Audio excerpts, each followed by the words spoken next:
Hello my dear students and welcome once again to Zenith Academy Online. Today we are doing a very important poem, Dust of Snow by Robert Frost. Now this poem is there for CBSE Class 10 and it is taken from their book First Flight. So in this video module, we'll be talking about or we'll be learning the summary, the detailed explanation of the poem, MCQs along with the assertion reason based type of questions. So let's start my dear students. First, I'll read the poem for you. The way a crow shook down on me, the dust of snow from a hemlock tree, has given my heart a change of mood and saved some part of a day I had rued.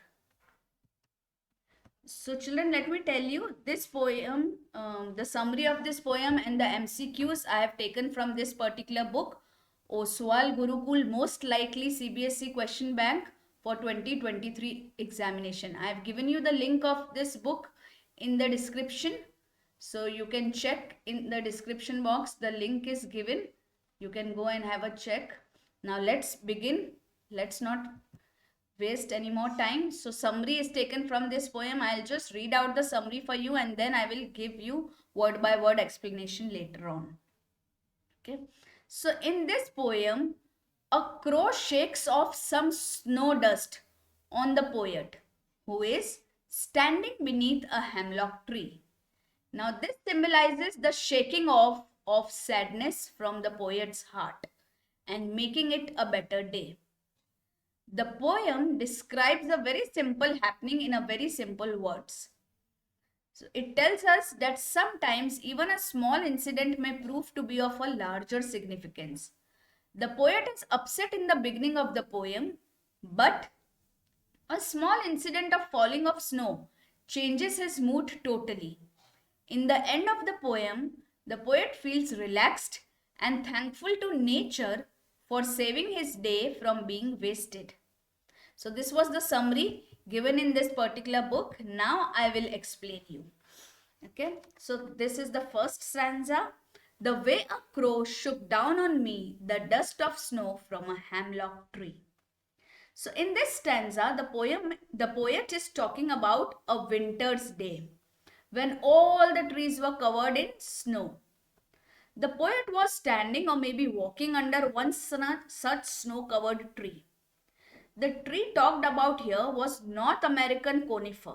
So there's this, when the poet is saying this stanza, the way a crow shook down on me, the dust of snow from a hemlock tree. It's very clear that he's talking about a winter's day. In winters, as there is some snow on all the tree tops, so all the trees are covered in snow, and the poet is just walking or maybe standing under one such tree which is fully covered with snow. Okay, now the tree here they have given from a hemlock tree.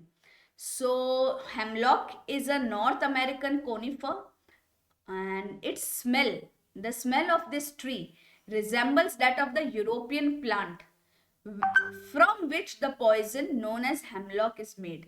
So there is a plant from which poison is made, poison is extracted. Okay, and this poison is known as hemlock. So this tree is associated with that. The tree here, the hemlock tree that is talking about is basically a North American conifer known as hemlock.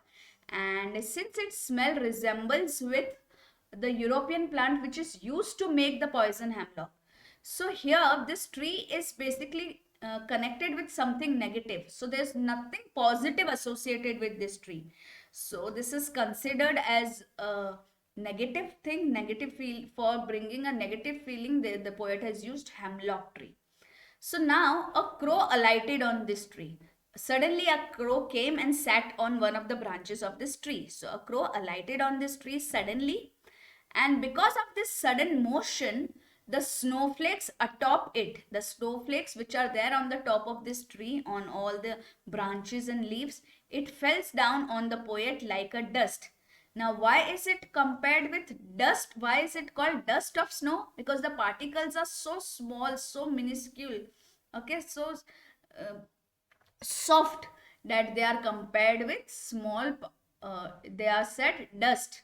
So by dust of snow we mean small particles of snow. Okay. Now the next stanza is, has given my heart a change of mood and saved some part of the day I had rued. So mood means a state of mind and rued means held in regret. Okay, पछतावा हो रहा है. ठीक है, जो वो day जो उसने बर्बाद कर दिया है. Okay. So in this stanza the poet explains to us in what way the shower of snowflakes had an effect on him.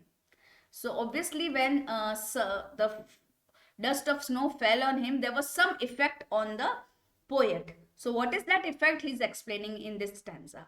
He says that it changed his mood. He had been in a bad mood or in a despairing mood, so he was very sad. Maybe his day was not good. And the snowflakes falling on him all of a sudden gladdened his heart. So his heart became happy all of a sudden. He says that that particular day was not going too well. And he had decided in his mind that that particular day would go waste. That is why he had said, of the day I had ruined. He had already wasted and he's regretting that. Okay, regret me, he's wasted that day. So, however, the shower of dust like snow on his shoulder changed his mind. It made him feel that the day had not been a complete waste. At least some part of the day had been pleasant. So here he is saying and saved some part of the day, right? So there was a change in mood and some part of the day had been pleasant since it had given him a new experience that he could treasure, and he suddenly the sad mood, the sad state of mind changed into a happy mind. Okay, his heart was gladdened by the shower of snowflakes on him. I hope this is clear to you. Now let's do some MCQs which are based on this chapter, on this poem. So this MCQs are also again from the same book. The question is, where was the crow? Okay, very easy question. Was it on a peepal tree, deodar, cedar, hemlock tree or banyan tree? So the answer is hemlock tree. Which tree did the crow shake the snow from? So the initial question, where was the crow? So the crow was on hemlock tree. And second, which tree did the crow shake the snow from? So that is also hemlock. What does crow generally symbolize? Does it symbolize happiness or good fortune or bad omen or life? So the answer is bad omen.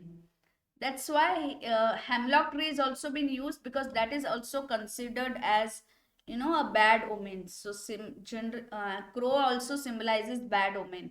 And why these words have been used? Because its day was bad. So these are the things which are symbolizing bad things. So bad things can also turn into good things. That's what the poet wants to say here.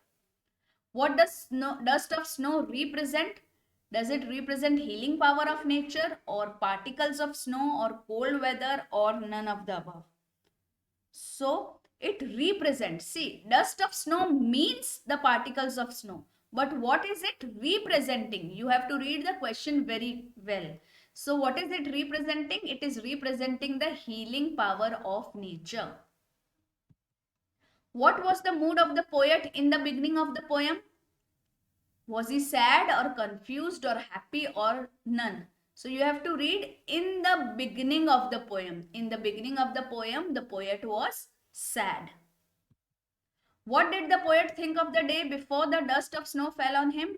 So before the dust of snow fell on him, what did the poet think of that particular day? He was energetic, he was rude, he was lucky, or his day was ruined. Barbad. Ruined means barbad. So this is the answer.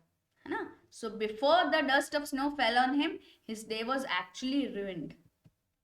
Which part of the day has been saved? Crow's part. Whose part of the day has been saved? Crow's part of the day, tree's part of the day, poet's part of the day, or none of the above? So the answer is poet's part of the day. How does the poet's mood get changed? When he started running, or when he started laughing, or when dust of snow fall on him, or none of the above? So obviously when the dust of snow fell on him. Name the poetic device used in the line and saved some part. Okay, and saves some part. What is the poetic device used here? Yes, my dear children, that is alliteration. What was saved for the poet? Crow, tree, some part of the day, or snow? So some part of the day was saved for the poet. Why does the poet call it dust of snow? Because snow particles are too tiny. They came over him like dust. They felt like dust or they looked like dust. So the snow particles are too tiny. Okay, that is why it is called dust of snow. The season in which the poem is set is obviously because there is dust of snow, so the season is winter. 13. The poem Dust of Snow is subdivided into how many stanzas? There are 2 stanzas. What are the 2 creatures that Frost used as carriers of positivity? Read very carefully. He is not asking negativity. Positivity. Okay. So, what are the 2 creatures that Frost used as carriers of positivity? Snow obviously is positive here. And they have given hemlock tree and snow, which I am not very sure of. Because hemlock tree is considered negative, right? It is nothing associated with positive. So, crow is also negative. So, crow can also not come. So, maybe snow and dust is the correct answer. Find the correct statement in the following. A crow shook down on a girl, a dust of snow from a banyan tree. The incident changed poet's mood or he was already feeling happy. So obviously C is the correct answer. Now rearrange the sentences in the correct sequence and choose the correct option. Has given my heart a change of mood. This is the first point. Of the day I had rued, a crow shook down on me, the dust of snow from a hemlock tree. So the correct answer is this B. First, no, sorry, not B. Sorry. The correct answer here is D. Okay. A crow shook down on me. So this is the first sentence. A crow shook down on me the dust of snow from a hemlock tree. Has given my heart a change of mood of the day I had rued. So it would be great if you can learn the 2 stanzas of the poem because this type of questions can be asked. Now let's talk about some assertion and reason based questions. So assertion is the poet's mood changed. Now let's see the reason for it that has been given. The crow was sitting on the hemlock tree.